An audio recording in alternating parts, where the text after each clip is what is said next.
Welcome to the Heroes of Fantasy Football Podcast. What's going on, everyone? Welcome back to the Heroes of Fantasy Football Podcast. I'm your host, Matt High. That is that's Chris jumping on screen with the trophy that's coming home with one of us this year, because Chris is mine. going They can't have it. It's mine. And that is Rich Kopeck. Gentlemen, welcome to the playoffs. We're here. We made it. How are we doing? How are we feeling about our teams? Well, I'll start. Hold on. Hi, guys. Pleasure seeing you today. So I find it really offensive that you said welcome to playoffs knowing that I'm not in playoffs in our league. Definitely a little rude. Why did you think I said welcome to playoffs? Yeah. Wow. I see how it is. It's okay. See me in like 2 years. It's okay. But no, yeah, I'm doing great. I'm in playoffs in like 4 of my leagues. So not the greatest outcome, but this year's been a little hectic, so it is what it is. A fun vampire update for all of you. I wasn't here last week, so I wasn't able to give it. I traded Hunter Henry for Trey McBride, so that's great. And I won this past week, so I'm trying to trade right now Tua Tagovailoa for Joe Burrow. So we're looking up in that league. I also made playoffs, so if I don't win with my star-studded lineup, there's something wrong with me. And yeah, here we are. How's everyone else doing? I'm good. I mean, I've made playoffs across the board in all my leagues, except for one that I purposely didn't want to make the playoffs because I'm rebuilding there. But yeah, other than that, we're rocking and rolling. And I made one. I got one bye, so that's nice. Other than that, gonna be scratching and clawing my way. Yeah, me and Rich have the bye in our main Dynasty League, so that feels real good. I don't have to sweat as much this week. The sweating comes week 16, when I'm going to be going up against, most likely, Joe, which I don't want to do because he has Lamar, and it's not going to be fun. But I don't know, Rich, did you see I was like 4.5 points away from hitting the all-time high score on a week in Hog. And starting Quentin Johnston in my super flex spot because I only had Kyler Murray, so that was fun. I didn't see it. Turn that team around. Turn that team around. I did. Get them out. So yeah. So, but now that playoffs are here, I want to kind of open it up for discussion here. What's one thing you guys want to, tell the viewers and the listeners? Like, what piece of advice and words of wisdom heading into playoffs you want to give? Chris, let's start with you. Yeah. So, nothing too crazy in my camp here in terms of advice for playoffs besides, kind of stick to the guns that got you there. Don't, divert to a pass. You're like, I talked about a couple weeks ago about how you might need some boomer bust players to get you in the playoffs, but don't overthink this, right? If you have studs, you have stars, even getting those those guys that only get you the projected week in, week out, that's fine. Okay, this is where you got to stay true to what you got you there. Okay, and just kind of persevere and push through. Rich, why don't you dive in? I mean, my advice is to just remember that this is a game and don't take this so seriously. I mean. Are you saying this isn't my life? This is not your life. I will say that. Wow. I mean, really, honestly, my main advice is what Chris said already. Stick to your guns. The guys that brought you there, the reason why you're there is too much. Same time, I mean, you can only control that, and that's putting in a player or not putting in a point. Let it go. So upset.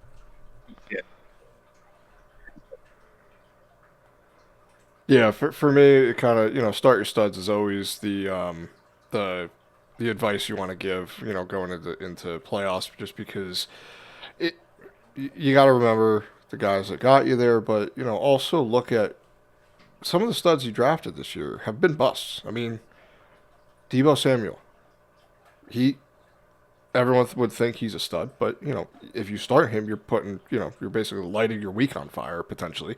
So for me, it's kind of just don't put too much focus in the future.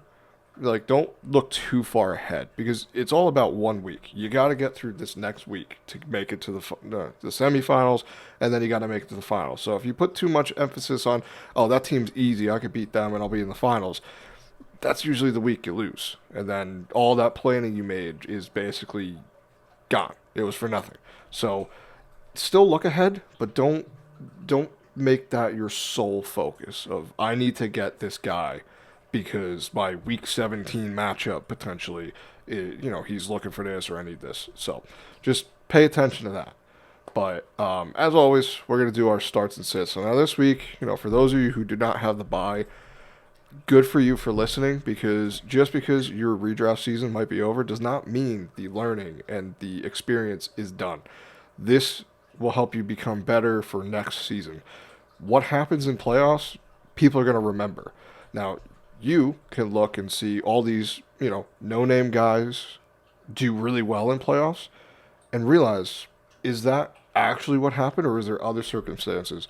Same thing with the big-name guys. Did they have a bad end of the season?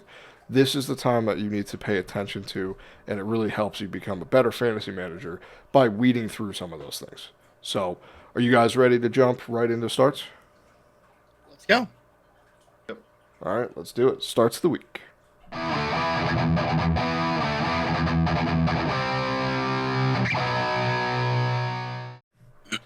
All right, Chris, how about you start us off with your quarterback? Of course. My quarterback start of the week is none other than Jordan Love going up against the Seattle Seahawks. There really is no kind of beating around the bush here in terms of Jordan Love not having like the greatest production last week. But of course, up against the Detroit Lions, which is like the best team in football, I would argue you could make the argument that, oh my God, but the defense was so banged up. Yeah, I would argue they have like the depth of beyond like depth. Like it didn't matter that like almost their like a good portion of the starting defense was banged up. They still produced a fantastic defensive scheme there. And Jordan Love still had an okay-ish week. It wasn't what you would probably have wanted starting Jordan Love, but it was serviceable. And I think that goes, I think it's pretty good. Going up against a much weaker defense in Seattle, I think he'll have a much easier time. And definitely, if you don't have the bye, this is a fantastic opportunity for you to cash in on some points. I will also say that picking up Jordan Love and starting out the rest of your fantasy playoffs is probably not the worst thought. Next week, going against the New Orleans Saints, and the week after, the Minnesota Vikings.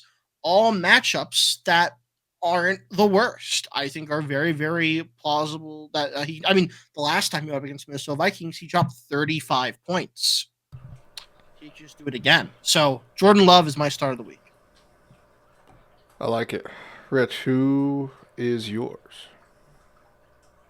Moving on to mine, I'm going to go with Justin Herbert going against the Bucks this week, and there's a couple of reasons. Really, it's just more of a bounce back performance, I think, this week from him, as the last two has been a little bit more on the mid side. So I like to see him kind of bounce back against a Bucks team that's allowing the most fantasy points to the quarterback position. And overall, I mean, they just they're giving it up to the quarterbacks. 9 out of 13 of the games they've played, they've given a quarterback a QB1 finish. So we love that. I definitely think we can see that happen this week. And with both teams fighting to get into the playoffs, I imagine this kind of being on the more of a high scoring affair. So I like Justin a lot this week. Yeah, he was almost mine, but I'm going to pivot. I made a last-second pivot to a guy I'm really starting to believe in, Tua Tagovailoa going against the Houston Texans.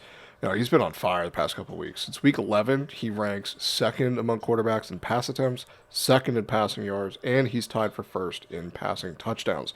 He also has 0 interceptions over that time. It's really clear to see that the Dolphins are just so much better with him on the field.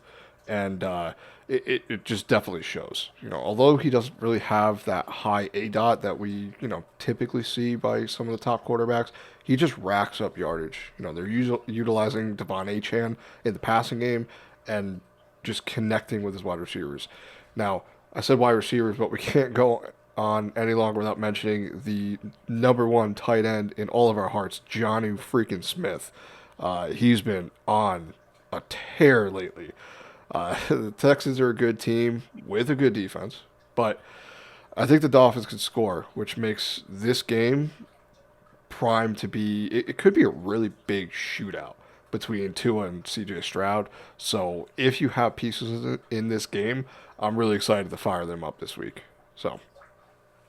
Yeah, no, I can definitely see that. I think the aspect of the the Dolphins offense just looks infinitely better with Tua.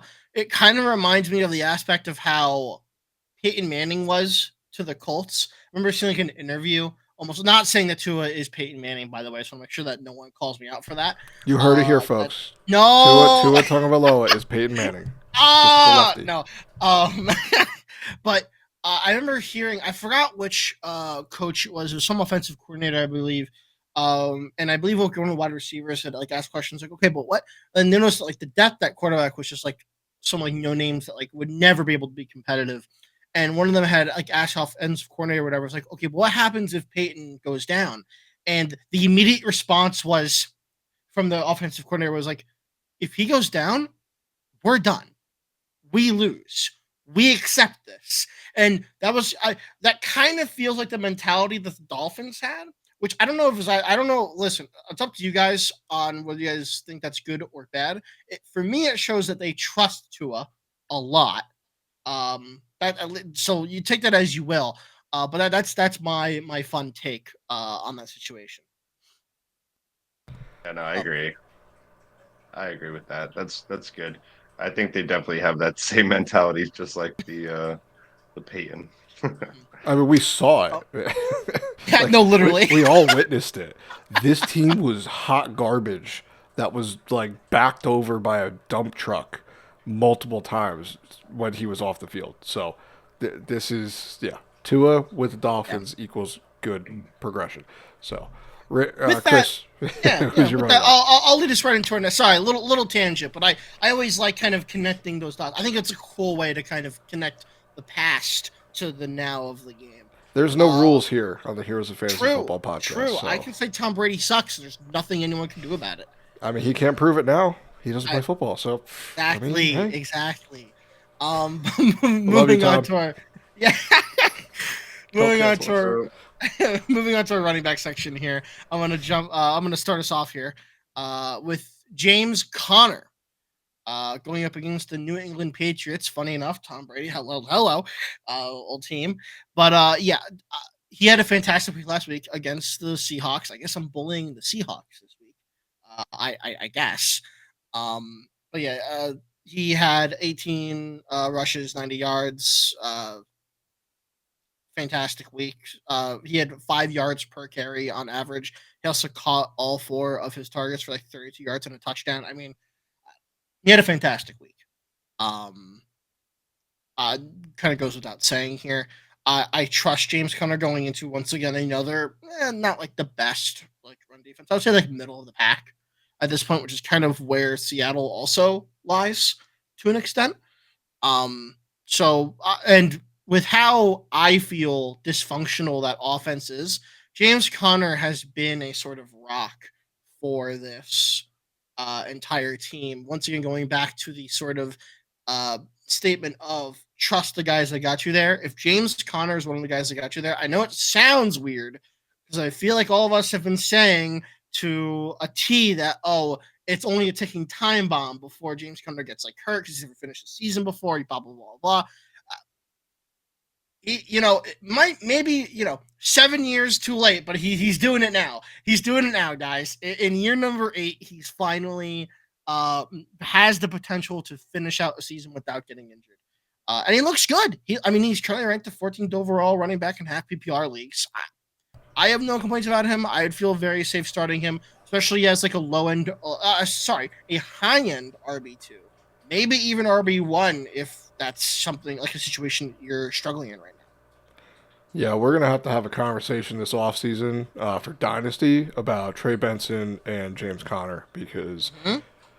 we'll save it for then. But there's going to be two sides of that coin, and I don't think there's going to be a middle. It's either you're on James Conner or you think he's going to fall off like running backs typically do. So, all right, Rich, Agreed. who you got? Rico Dowdle going against Carolina this week is going to be my running back start. I think the Rico train has arrived. It's been hot for the last 2 weeks. We've seen the kid come out with back-to-back career high yardage games. Sorry, yes. Oh no, yes, I said that right. So yeah, career high. I mean, kid's on fire. So uh, I think it's what everyone's been hoping for, and finally it's come to fruition. So with that, this week it goes against the Carolina Panthers that have just been straight up giving it up to the running back position. I mean, the most yards, the most touchdowns, the most fantasy points to the running back position. It's a safe pick. I mean, we've seen him work out the last 2 weeks, and I think this is the week we actually see it combined with the touchdown. So I'm giving you the touchdown guarantee here. Oh, I like it. I like the touchdown guarantee. So my guy here, this is one's going to be a confidence boost because he needs one after the past, couple weeks it seems, especially after last week. It's going to be James Cook going against the Detroit Lions. Um, we all witnessed what just happened. We after a week where we saw the Bills score 42 offensive points in a really high scoring game. Cook found his way into a measly 3 fantasy points in half PPR scoring. I know that because I have him, and I felt that. Did not feel good. If you made it through the playoffs with him, you find yourself wondering if you should make a pivot. Some of these guys, if you have, Isaiah Garendo, like some of these guys that are up in the air right now, do you play him over James Cook? I say no.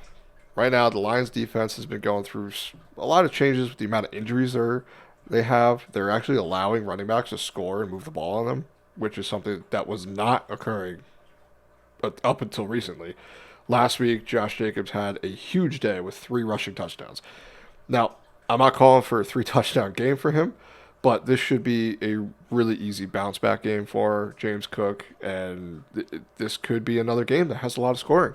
I think last week it was just it was unexpected that we did not see the Rams coming out and putting up 44 points on the Bills. Some of that was defensive, but it's just one of these things where I think James Cook, he's a part of this offense. It just didn't go his way last week, and I think they're going to be able to keep up. I don't think the Lions are going to be to the point where they could put up a ton of points early and make the Bills chase. I think this is going to be a back and forth, shootout type game. Yeah, no, I see it. I definitely do. I don't dislike it at all. I think to your point of the James Cook versus Isaac Garendo, I think it's really close personally. If I'm gonna be completely honest with you, Obviously, like depends on if he plays because he's had a foot injury. exactly. So, but Yeah, like I players think like yeah. that, you got someone off waivers or someone's been on your bench and you're trying to Tank Bigsby. Are you going to play James Cook over Oh Tank no, Bigsby? yeah, you start James That's too Cook over far. Tank. Yeah, Yeah, but I think yeah, some people that's might be definitely looking at that if you're just box score surfing.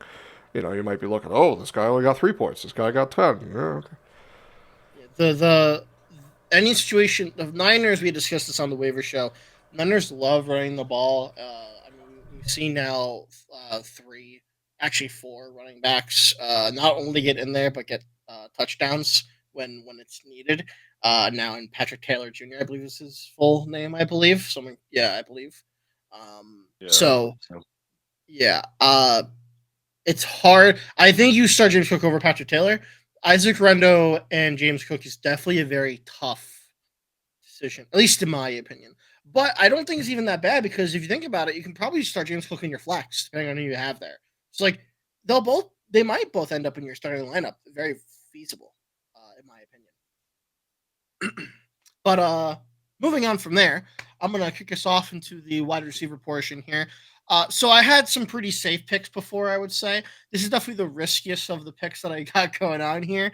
DJ Moore going up against the Minnesota Vikings this coming week. Now, for all of us out there, we all know the struggles of DJ Moore. As a DJ Moore believer myself, I have been very much punished by believing in this man.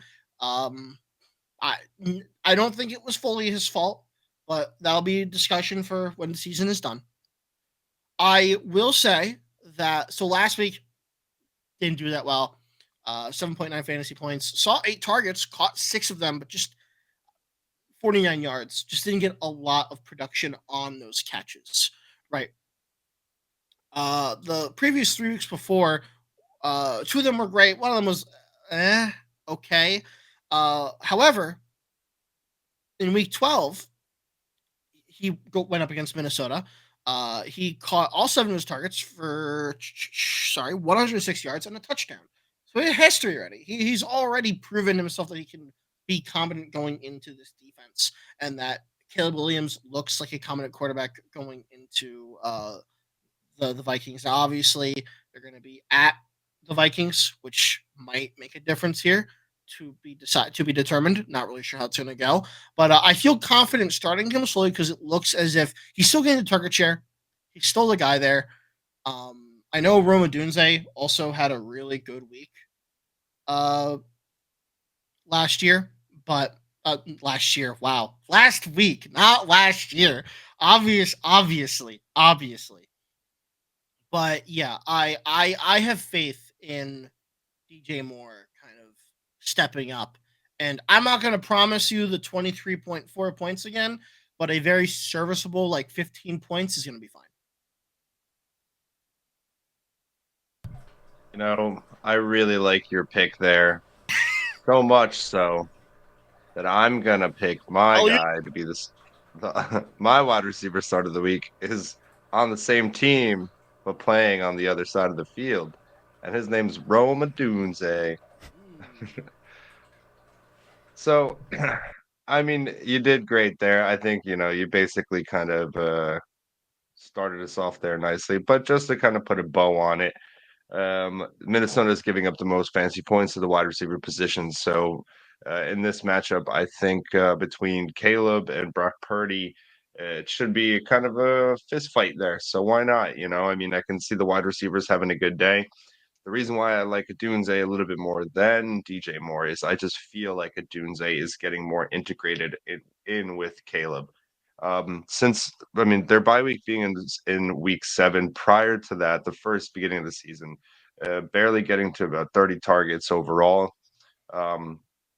After that week 7 bye, almost double the amount of targets, and leading up to this past week against the San Francisco 49ers, where he did end the week as the wide receiver 12, posting pretty much his best fantasy or second best fantasy performance of his season. So I think you can play off that. I mean, it's a good schedule overall, really, for the wide receivers there. And I mean, it could be a toss-up between either one, but one of these two boys should have a solid day. So I would take a chance on either. Guess you guys are high on the Bears. I'll be completely honest with you. I had no idea he picked Odunze. I try my hardest, so I keep like an honest reaction. I tried to not read what you guys put down to a certain extent. Like I'll like quickly read over the players so I don't pick your guys. Like I try not to like comprehend it. So I did not even think someone was going to pick Odunze. That's okay. You guys are high on the Bears. That's fine. I mean, this is listen, we're Bear boys, I guess. The Bears. The Bears. All right, so I'm going to jump in here with my wide receiver start of the week. It's going to be Joe's favorite wide receiver of all time, T. Higgins, going against the Tennessee Titans. Yes! Now, you guys remember Monday Night Football when Jamar Chase had, 17 targets, caught 14 of them for like 177 yards and 2 touchdowns. Yeah, those are good times, right? I agree. T. Higgins didn't really do too much, but so I wanted to look back and see what happened. What happened to T. Higgins in this game, and why some of the other pass catchers had success, but not my boy T. So looking at it again, Trayvon Diggs basically didn't leave his side when which opened up the rest of the weapons to Joe Burrow. So he was very simply the sacrificial lamb in Week 14. But just listen to the way Joe Burrow and Jamar Chase talk about T. Higgins. He's a huge part of this offense, and this is going to be a week where they have some momentum. They're trying. They have a really small chance to make the playoffs, but there's still a chance. So they're going to try to utilize every piece of this offense. T. Higgins simply makes them a better team. Plain and simple. Wide receivers are inconsistent. It's just their nature. Every wide receiver is inconsistent. Doesn't matter if you're good, bad, or terrible. You are inconsistent. Don't shy away from T. Higgins just because he's coming off a 2-reception game. Because his upside in this offense is absolutely enormous.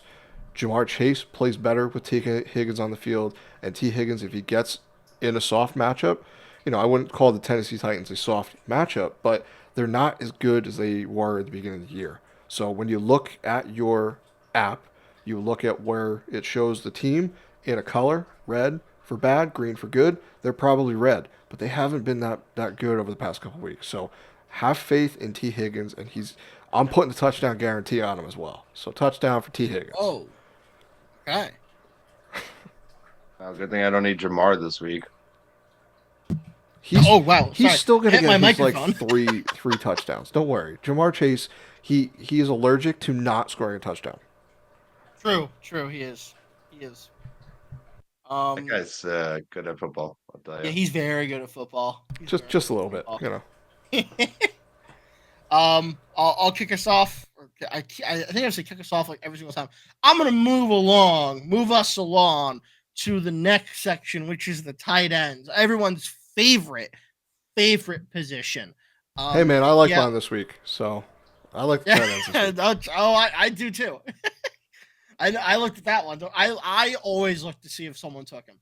But I have Jake Ferguson. I'll be honest with you. This one feels a little weird because I'm not like the biggest oh my god, I love Cooper Rush, but he's going against the Carolina Panthers. I don't feel like I have to justify that more. I mean, he had 6 starts last week. Yeah, Panthers defense bad. Jake Ferguson, good. Cooper Rush is okay. That will lead to another 6-7 targets, and he'll probably put up a comparable result. That's pretty much it. I don't have too much logic behind that, besides what I just said. I like it a lot, and you're right. The Panthers do suck against the tight end position, so definitely a solid pick there. In the theme of picking new terms to transition, I'm going to bushwhack us onto my pick, and that's going to be one David Njoku against the Chiefs. That's my favorite one. All right. From now on, everyone's bushwhacking. Let's go. So, David Njoku this week against the Chiefs. This man has averaged about 22 fantasy points over the last 2 weeks. He has been red hot. Winston, we know how fun he is. We know what he's capable of doing out there. And definitely one of his favorite targets is David Njoku. I think he wants to hang the dub over on the Kansas City Chiefs. Something I think Winston just really would pride himself on. And not to mention Chiefs, they also are giving it up to the tight end position. That's where they're most vulnerable. So I feel like with that, you're going to see David Njoku get himself into the end zone in this game. So definitely love to have him on my team if I could. Sad to see him if he's on the opposite end. Yeah, luckily I don't have to face him in Dynasty at all. I don't think I'm facing him in any league, so that'll be very nice. I enjoy that. Good. My tight end start of the week is going to be a show favorite. You probably guessed it by that, but Hunter Henry. He's going up against the Arizona Cardinals. He's coming off a bye week. Again, gets the Cardinals this week. Not the best matchup for tight ends, but just looking at what he's done with Drake May, he's become a top target for Drake May. He has over a 19% target share, 1.75 targets per route run, and is May's first read target 23% of the time. He has 5 or more receptions in 7 games on the season. Now, Austin Hooper used to be really, really good. Now he's just dude. He's been a touchdown vulture as of late, but Henry has a safe enough floor to slot him in automatically as a top 12 tight end. And if he comes down with a touchdown, you're talking about top 6 tight end in your fantasy playoffs. So Hunter Henry is a excellent play this week, and I'm throwing the touchdown guarantee. That's 2 guys. Touchdown guarantee for Mr. Hunter Henry. Crazy. Absolutely crazy. I'm a wild man. Bushwhacking through Really? the tight ends, you know. That is fun. I enjoy the bushwhack. I enjoy that. That's gonna be a new thing. So we just won't tell Joe, and we'll see his reaction. Just no one say a word. And then we'll do To it. carry on the tradition, I guess I'm bushwhacking us to our next section, which is sitting. Let's our do the sits. sits.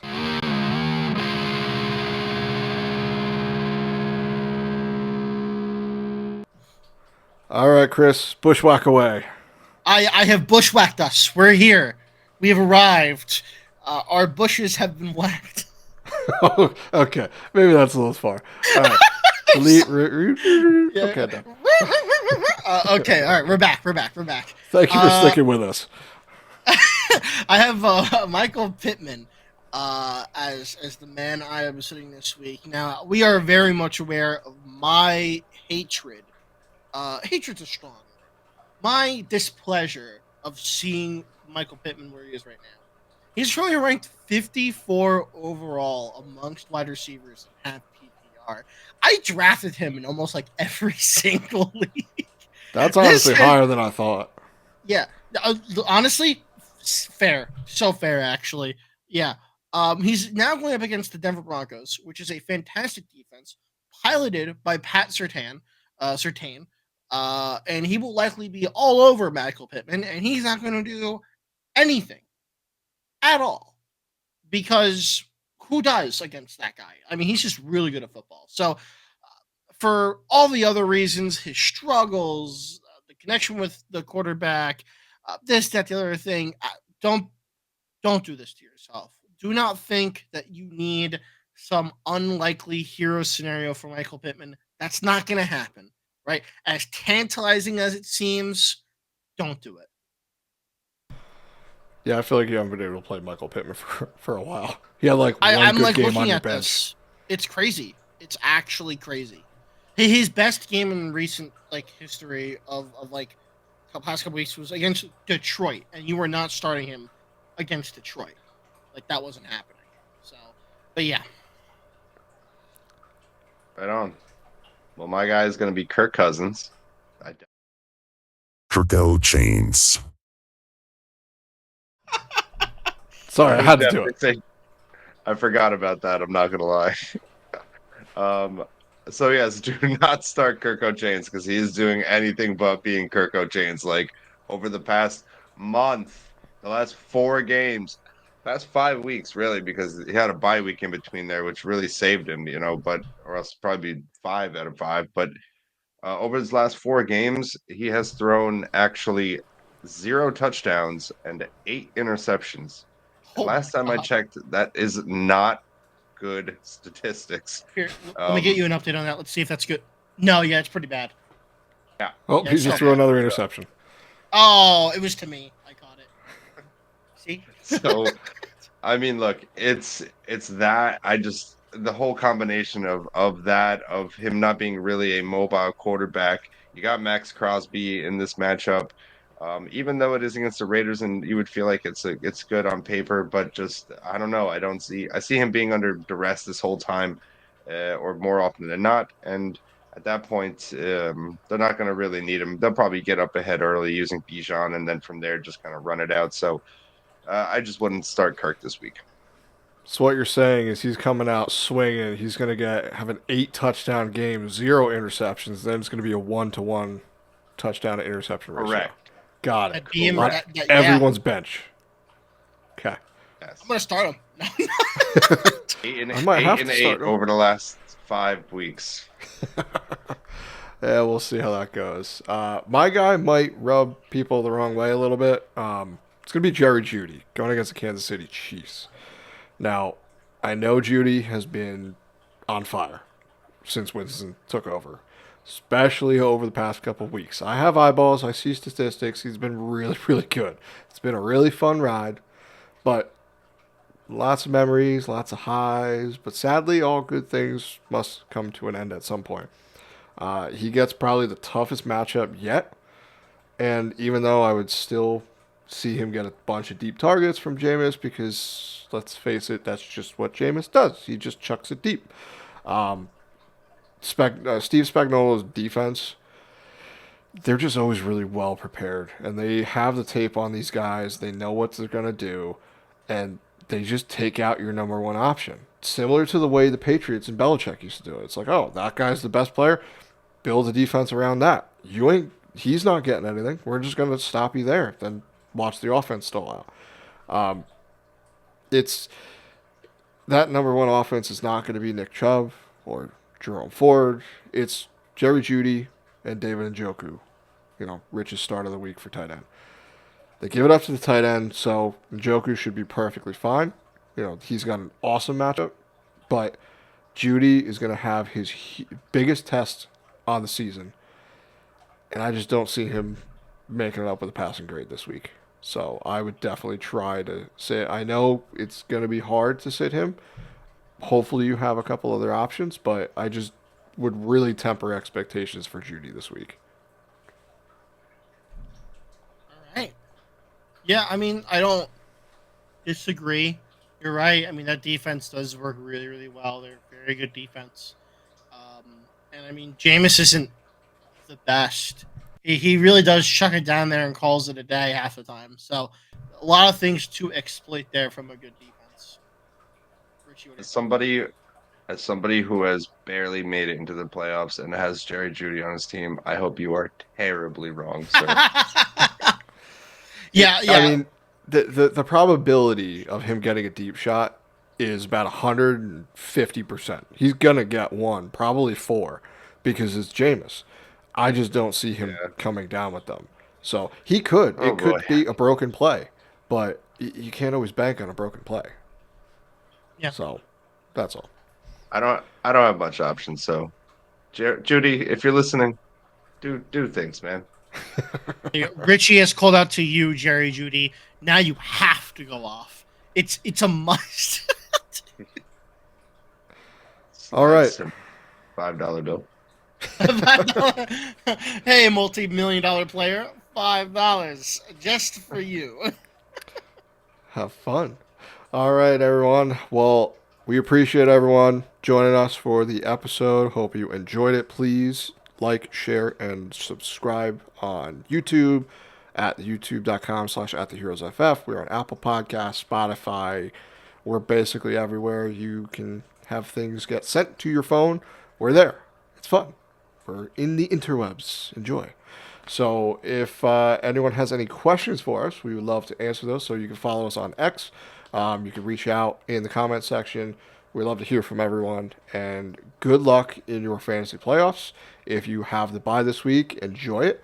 Take some time off, reassess, decompress, get ready to come back in week 16 and get those championships. So we're here as a reminder, too. We are not going anywhere. We are a year-round fantasy podcast. It's not just redraft season, and then we pack it up and we'll see you later. We go over everything. Dynasty, free agency, we do everything. So please consider joining the team here. We will see everyone later. So long, good luck, and have fun. Good luck.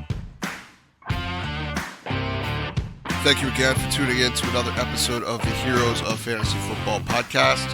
Follow us on Twitter at TheHeroesFF.